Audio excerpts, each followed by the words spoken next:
Hello all welcome back to my channel Jyothi Jeevanam. అందరూ ఎలా ఉన్నారు? నేనైతే చాలా బాగున్నాను. మీరందరూ కూడా బాగుండాలని మనస్ఫూర్తిగా కోరుకుంటున్నా. మొన్న వడగండ్ల వాన పడింది కదండీ! సో, అప్పుడు నేనైతే ఇంట్లో లేను. 'హిట్ 3' మూవీకైతే వెళ్ళాము. సో, అప్పుడైతే చాలా బాగా పడిందంట వడగండ్ల వాన. నేనైతే మిస్ అయిపోయాను. అట్లాగే మన గార్డెన్ చూసారా ఎట్లా అయిపోయిందో, మొత్తం ఆకులు రాలిపోయిందండి. మేమొచ్చేసరికి ఒక బీభత్సంలాగా సృష్టించిందనమాట. చాలా పెద్ద పెద్ద సౌండ్స్‌తో కూడిన వర్షం అయితే పడింది అనన్నారు. అయితే ఈ వడగండ్ల వాన మాకు చాలా డ్యామేజ్‌నైతే తీసుకొచ్చింది. ఇప్పుడు మాకొక పెద్ద ఖర్చయితే ఉందనమాట. సో, వీడియోలో కూడా షేర్ చేస్తానండి. చాలా ఇంట్రెస్టింగ్‌గా ఉంటుంది. కొత్తగా కార్ షీట్స్ అట్లాంటివి వేసుకునే వాళ్ళకి ఈ వీడియో చాలా యూజ్ అవుతుంది. చెక్ చేసేయండి. సో, ఇప్పుడైతే వీడియోలోకెళ్ళిపోదాము. సో, మార్నింగ్ లేసి చూసిన తర్వాత గార్డెన్‌ని చూసి నేనైతే షాక్ అయ్యాను. అసలు ఆకులు పడటం చూసి ఎంత వర్షం పడుంటే అట్లా అయిపోయింది అనిపించిందనమాట. బంతి మొక్కలన్నీ కూడా ఒరిగిపోయింది. చాలా పెద్ద పెద్ద సౌండ్స్ అయితే వచ్చాయి. అండ్ ఇంకా కమ్యూనిటీ రోడ్స్ అయితే మొత్తం ఫుల్ ఆకులతో నిండిపోయిందండి. సో, అదంతా నేనైతే షూట్ చేయలేదు. ఓన్లీ మన గార్డెన్ వరకు తీశాను. అండ్ మేజర్ డ్యామేజ్ అయితే కార్ షేడ్‌కి పడిందనమాట. సో, కార్ షేడ్ మనకి లాస్ట్ ఇయర్ వేసాం కదా!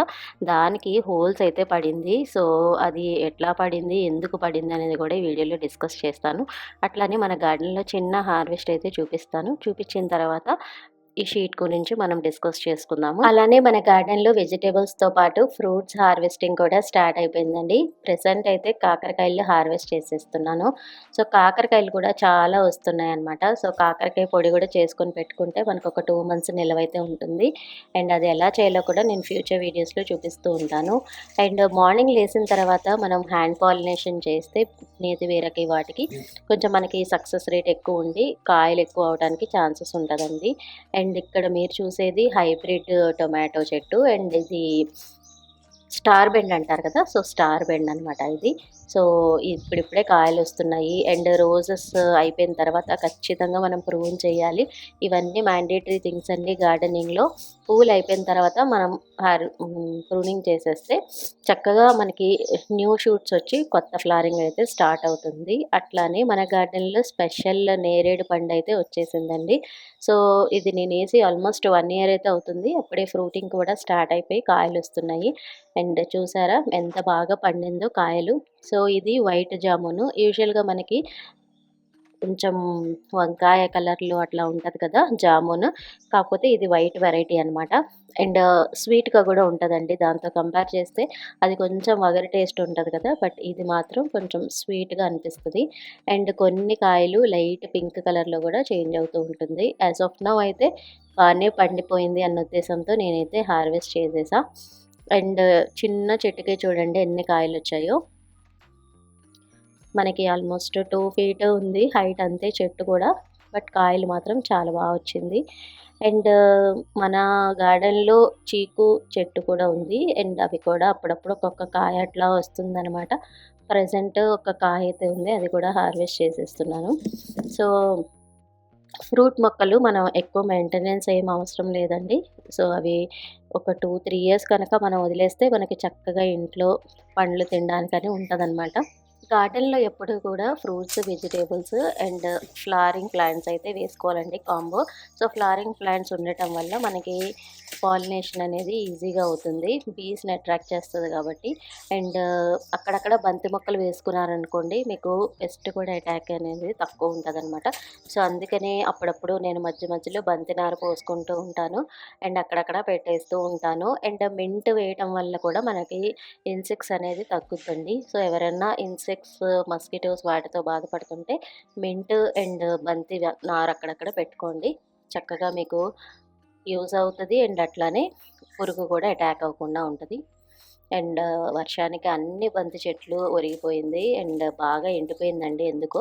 ఇంక అందుకనే చాలా వరకు తీసేశాను. అండ్ గార్డెన్‌లో రోజు ఎంతో కొంత పని చేస్తేనే మనకి నీట్‌గా కనిపిస్తదండి. అండ్ ఈరోజు నేను పెట్టుకున్న పని కొన్ని ప్రూనింగ్ వర్క్స్ అయితే చేయాలి. అండ్ ఫ్రంట్ గార్డెన్‌లో చాలా బుషీగా అయిపోయింది. సో, పాములొస్తాయని చెప్పి భయమేస్తుందనమాట. సో, ఈరోజు కొంచెం క్లైమేట్ కూడా చల్లగుంది. నిన్న నైట్ వర్షం పడింది కదండీ! వడగండ్ల వాన పడింది. సో, మార్నింగ్ అంతా క్లైమేట్ చాలా కూల్‌గా అనిపించింది. సో, అందుకనే నేను ఎర్లీ మార్నింగే స్టార్ట్ చేసేసా. 6కి అట్లా స్టార్ట్ చేశాననమాట. సో, ఎక్కడైనా ఎండిపోయిన ఆకులు, పువ్వులు అట్లాంటివి ఏమైనా ఉంటే తీసేస్తాను. అండ్ ప్రూనింగ్ చేయటం వల్ల మనకి కొత్త షూట్స్ వచ్చి ఫ్లవర్స్ అయితే వస్తాయి. సో, ఖచ్చితంగా పూలయిపోయిన తర్వాత మనం కట్ చేసేయాలండి. లేకపోతే మనకి పూలనేవి రావు. ఇది మాత్రం గుర్తుపెట్టుకోండి బిగినర్స్ ముఖ్యంగా. ఇక్కడ అబ్జర్వ్ చేస్తే కలోంచి 3 ప్లాంట్స్ ఒకే పాట్‌లో వేశాను. Pink, orange and red colour అయితే కొన్నా అనమాట. సో, బుషీగా ఉంటే బావుంటది కదా కలోంచి. అండ్ ఇది సీజనల్ అండి. సో, మనకి ఎండాకాలం స్టార్ట్ అయినప్పుడు మనకి ఫ్లవరింగ్ అయితే స్టార్ట్ అవుతది. అండ్ మే ఎండ్‌కొచ్చే వరకి మొత్తం గూడా కంప్లీట్ అయిపోయి పూలన్నీ రాలిపోతాయి. మళ్ళా సీజన్ ఎప్పుడైతే స్టార్ట్ అవుతుందో అప్పుడే వస్తాయి పూలు. అండ్ దీనిది కొమ్మతో గూడా పెంచుకోవచ్చు. చాలా ఈజీ గ్రోయింగ్ ప్లాంట్. మీకు కొమ్మున్నా గూడా చక్కగా ట్రై చేయండి. మీకు పక్కన సక్కర్స్ లాగా గూడా వస్తుంటాయి. సక్కర్స్‌ని తీసి ఏదైనా చిన్న పాట్‌లో వేశారంటే కొంచెం పెద్దయిన తర్వాత వేరే పాట్‌కి షిఫ్ట్ చేస్తే ప్రాపగేషన్ అయితే అయిపోతది. చాలా ఈజీ గ్రోయింగ్ ప్లాంట్ అండి. ట్రై చేయండి. బట్ చాలా స్లోగా గ్రో అవుతదనమాట. కాకపోతే ఈజీగా గ్రో చేసుకోవచ్చు. వాటరింగ్ ఎక్కువ పోయక్కర్లేదు దానికి. మనకి మట్టి బాగా ఎండిపోయిన తర్వాత పోస్తే సరిపోతది. ఎందుకంటే అది సక్యులెంట్ వెరైటీ అనమాట. గార్డెన్‌లో ఫ్రంట్ రో చాలా బుషీగా అయిపోయిందండి. సో, ఈరోజు ప్రూనింగ్ వర్క్స్ అయితే స్టార్ట్ చేసేసాను. సో, ఇక్కడ మీరు చూస్తున్నది కాశ్మీరీ గులాబీ అనమాట. సో, ఆల్ 365 డేస్ ఫ్లవరింగ్ అయితే వస్తది. And easy growing plant. దీనికి ముల్లు కూడా ఉండదు. రోజెస్‌లో ఎవరైనా ముల్లు లేని ప్లాంట్స్ చూస్తే గనక మీరు కాశ్మీరీ రోజెస్ పెంచుకోండి. అండ్ ఎప్పటికప్పుడు మనం పువ్వులయిపోయిన తర్వాత ప్రూన్ చేసేయాలండి. ఎండిపోయిన పువ్వులు అండ్ ఏదైనా ఎండు కొమ్మలు గానీ, ఎండు టాకులు గానీ ఉన్నాయనుకో అవి కూడా తీసేసి పక్కన పడేసేయండి. అండ్ అప్పుడప్పుడు మీరేదైనా ఫర్టిలైజర్ ఇస్తే సరిపోతది. సో, ఎక్కువ ఎగ్ పౌడర్ కానీ, లేకపోతే బనానా ఫర్టిలైజర్ కానీ ఇట్లాంటివి ఇస్తే మనకి పువ్వులనేవి బాగా వస్తాయన్నమాట. మీరిది భూమిలో పెంచుకోవచ్చు. లేదు అంటే పాట్స్‌లో కూడా పెంచుకోవచ్చు. అండ్ ఫ్రంట్ గార్డెన్‌లో నేను రెడ్ మందారం ఒకటి వేశానండి. ఇది హైబ్రిడ్ వెరైటీ అనమాట. నాటు మందారం అయితే కాదు. బ్రైట్ రెడ్ కలర్ లాగా ఉంటది. మనకి ఫ్లవర్ అయితే చాలా బావుంటదండి ఈ చెట్టు. ఎక్కువ పువ్వులొచ్చినప్పుడు భలే కనిపిస్తదనమాట. బ్రైట్ రెడ్ కలర్ కదా! సో, అందుకని బాగా కనిపిస్తదనమాట. అండ్ మనకి కింద టికోమా ఆరెంజ్ కలర్ చెట్టు కూడా వేశాను. అది కొంచెం సైడ్‌కి వెళ్ళిపోయింది. అది ఇప్పుడు సెట్ చేసి కొంచెం స్ట్రైట్ చేయాలి. అండ్ బాగా బుషీ అయిపోయింది. సో, కింద కొమ్మలన్నీ కట్ చేసేస్తున్నాను. సో, ఎప్పటికప్పుడు మనం షేప్ చేసుకుంటే లుక్ బాగా కనిపిస్తదండి. ఇదే కాదు ఏ ప్లాంట్ అయినా కూడా మనం ప్రూనింగ్ చేసే విధానంలోనే చెట్టు అందం అయితే ఉంటుంది. సో, మనం కొంచెం టైం స్పెండ్ చేసుకొని ప్రూనింగ్స్ చేస్తూ ఉంటే మధ్య మధ్యలో మనకి చక్కగా ఒక షేప్ అయితే వస్తది. సో, ఇది ఆరెంజ్ కలర్ టికోమా అనమాట. ఒక్కసారి గార్డెన్‌లోకి దూరితే టైమే తెలీదండి. ఎప్పుడో 6:00కి స్టార్ట్ చేశాను. 7:30 అవుతుంది. స్టిల్ వర్క్ చేస్తూనే ఉన్నా. కనిపించకుండా మనకి టైం అయిపోతూ ఉంటదనమాట. సో, మార్నింగ్ టైమింగ్స్‌లో చేస్తే మనకి ఫ్రెష్‌గా అనిపిస్తది. ఆర్ ఎల్స్ ఈవినింగ్ టైంలో చేయాలి. ఎండ ఉండేటప్పుడు చేశామంటే మనకి విసుగొచ్చేస్తదండి. సో, ఇక్కడ మనకి కొన్ని అలబంద, మనకి యెల్లో కలర్ మందారం అట్లానే orange and yellow dual shade మందారం ఇట్లాంటివన్నీ ఉన్నాయి. బట్ ఇదంతా బాగా బుషీగా అయిపోవడం వల్ల ఆ చెట్లేమీ కనిపించట్లేదు. అందుకని ఇవాళంతా ప్రూన్ చేశాను. ఇప్పుడు మనకి కొంచెం తెలుస్తదనమాట. ఎక్కడెక్కడ ఏం చెట్లున్నాయి, అసలు పువ్వులు గూడా వస్తున్నాయా, రావట్లేదా గూడా కనిపిస్తాయి. సో, అందుకనే ఈ టికోమా బాగా హార్డ్ ప్రూన్ అయితే చేసేసాను. సో, తీసేసిందంతా ఈ కంపోస్ట్ బిన్‌కి యాడ్ చేసేస్తా. అండ్ నెక్స్ట్ ఇంకా ఈ రోలోనే కొన్ని డిఫరెంట్ ప్లాంట్స్ కూడా వేశానండి. పింక్ పూలొచ్చే చెట్టు ఒకటేసా, అట్లాగే లావెండర్ కలర్ పూలొచ్చే ఒకటి వేశాను. సో, వాటి పేర్లు కూడా నాకు తెలీదు. ఎవరికైనా తెలిస్తే కామెంట్ చేసేయండి. ఫ్రంట్ రో మొత్తం డిఫరెంట్ కలర్స్ ఫ్లవర్స్ అయితే వేశానండి. రెడ్, యెల్లో, ఆరెంజ్, పింక్ అట్లానే లావెండర్ ఇట్లా మల్టిపుల్ కలర్స్ వేశాను. సో, లుక్ అనేది బాగుంటది కదా! ఎంట్రన్స్ కాబట్టి మనకి రైట్ సైడ్ హోమ్ ఎంట్రన్స్‌లో కనిపిస్తాయి కాబట్టి లుక్ బావుంటది కదా అన్న ఉద్దేశంతో ఇట్లా డిఫరెంట్ డిఫరెంట్ కలర్స్ వేశాను. ఇప్పుడు చూపిచ్చేది మీకు లావెండర్ కలర్స్ ఫ్లవర్స్ వచ్చేవండి. సో, దీని నేమ్ ఎవరికైనా తెలిస్తే కామెంట్ అయితే చేసేయండి. అండ్ గడ్డి కూడా బాగా పెరిగిపోయింది. కాకపోతే వెకేషన్ ఎళ్ళేది ఉందండి. సో, ఎళ్ళి వచ్చిన తర్వాత గార్డెనర్‌ని పిలిపించి చేయిద్దాం అనుకుంటున్నా. సో, యాజ్ ఆఫ్ నౌ అయితే ఇట్లానే వదిలేస్తున్నాను. అండ్ సమ్మర్‌లో గడ్డి కూడా బాగా పెరిగిపోతది. ఎందుకంటే వాటరింగ్ ఎక్కువ చేస్తూ ఉంటాం కదా! సో, బాగా పెరిగిపోతదనమాట. నెక్స్ట్ అదే రోలో పింక్ కలర్ ఫ్లవర్స్ వచ్చే చెట్టు కూడా వేశాను. అండ్ ఇది ఆల్ 365 డేస్ వస్తదండి. చిన్న చిన్న పువ్వుల్లాగా ఉంటాయి. దీని నేమ్ కూడా నాకు తెలీదు. ఎవరికైనా తెలిస్తే కామెంట్ చేసేయండి. అండ్ పువ్వులు అయిపోయిన తర్వాత మనకి కట్ చేస్తే మనకి కొత్త షూట్స్, బ్రాంచెస్ వచ్చి మనకి ఫ్లవరింగ్ అయితే స్టార్ట్ అవుతదనమాట. సో, అండ్ ఇది కమ్యూనిటీ ఏరియా. ఫ్రంట్ గార్డెన్ ముందు ఉంటదనమాట ఈ బాక్స్. సో, రీసెంట్‌గా ఈ గంధం కలర్ మందారం గూడా పెట్టాను. సో, అది గూడా ఇప్పుడిప్పుడే పువ్వులు స్టార్ట్ అయిందండి. నెక్స్ట్ ఇంకా నైట్ వర్షం పడిందని చెప్పాను కదా! సో, ఇక్కడ టబూబా యెల్లో కలర్ చెట్టయితే పడిపోయింది చూస్తున్నారంటే. మనకెప్పుడు గూడా చెట్టు పడిపోతూ ఉంటదండి.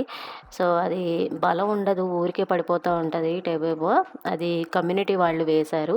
అండ్ కార్ పక్కన గూడా కొన్ని రోజ్ ప్లాంట్స్ ఉంటే అవన్నీ ప్రూన్ చేసేసాను. అలానే ఇక్కడ నైట్ క్వీన్ ప్లాంట్ ఒకటి వేశాను ఎంట్రన్స్‌లో. మనకి నైట్ అయ్యే కొంది పువ్వులొచ్చినప్పుడు బాగా స్మెల్ వస్తదన్న ఉద్దేశంతో ఎంట్రన్స్‌లో వేశానండి అది.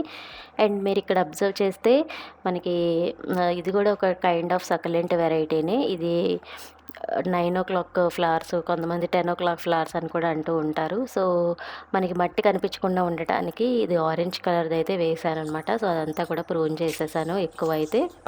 అండ్ చూసారా ఫ్రంట్ గార్డెన్ ఇప్పుడు ఎంత నీట్‌గా అనిపిస్తుందో. ఏదైనా మనం ప్రూనింగ్ చేసుకొని కొంచెం మెయింటెనెన్స్ అది చేస్తే నీట్‌గా కనిపిస్తదండి.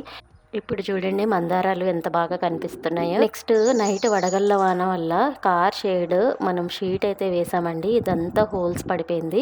యాక్చువల్‌గా 2 లేయర్స్ ఉంటదనమాట. సో, 2 లేయర్స్‌లో ఓన్లీ టాప్ లేయర్ మనకి అన్నీ హోల్స్ లాగా పడింది. యాక్చువల్‌గా మేము మార్పించాలేమో ఎందుకంటే హోల్స్ పడింది కదా! మొత్తం మళ్ళా వాటర్ కారుతుందనుకున్నాము. బట్ తీరా చూస్తే మనకి ఓన్లీ టాప్ లేయర్‌లోనే హోల్స్ పడ్డాయి. కింద లేయర్‌లో మాత్రం పడలేదండి. సో, అందుకనే వాటర్ పడినా కూడా కారట్లేదనమాట నీళ్ళు. సో, ఎవరైనా కార్ షేడ్ కొత్తగా వేసుకుంటున్నట్టయితే గ్రే కలర్ షీట్ ప్రిఫర్ చేయండి. గార్డెన్ అండ్ యుటిలిటీ స్పేస్‌లో గ్రే కలర్ షీట్ యూజ్ చేశాము. అండ్ సేమ్ బ్రాండ్ అండి. కాకపోతే ఫ్రంట్ ఏసింది బ్రౌన్, లోపలేసింది గ్రే అనమాట. సో, గ్రే కలర్ కొంచెం థిక్‌గా ఉంటది మెటీరియల్. అందుకనే మనకి అంత వడగండ్ల వాన పడినా కూడా ఏమి కాలేదు షీట్‌కి. సో, అందుకని ఎవరైనా కొత్తగా షీట్ వేసుకుంటే గనక ఈ వడగండ్ల వానలు అలాంటివి వచ్చినప్పుడు ఏంటంటే మనకి డ్యామేజ్ అవ్వకుండా ఉండాలి అంటే గ్రే కలర్ ప్రిఫర్ చేయండి. So, yeah! ఇదండి ఇవాల్టి వీడియో. హోప్ మీ అందరికీ నచ్చిందనుకుంటున్నా. నచ్చితే లైక్, షేర్ అండ్ సబ్స్క్రైబ్ అట్లాగే కామెంట్ కూడా చేసేయండి. మరిన్ని ఇంట్రెస్టింగ్ వీడియోస్ కోసం జ్యోతి జీవనాన్ని ఫాలో అయిపోండి. Thanks for watching my channel. By by. Have a nice day.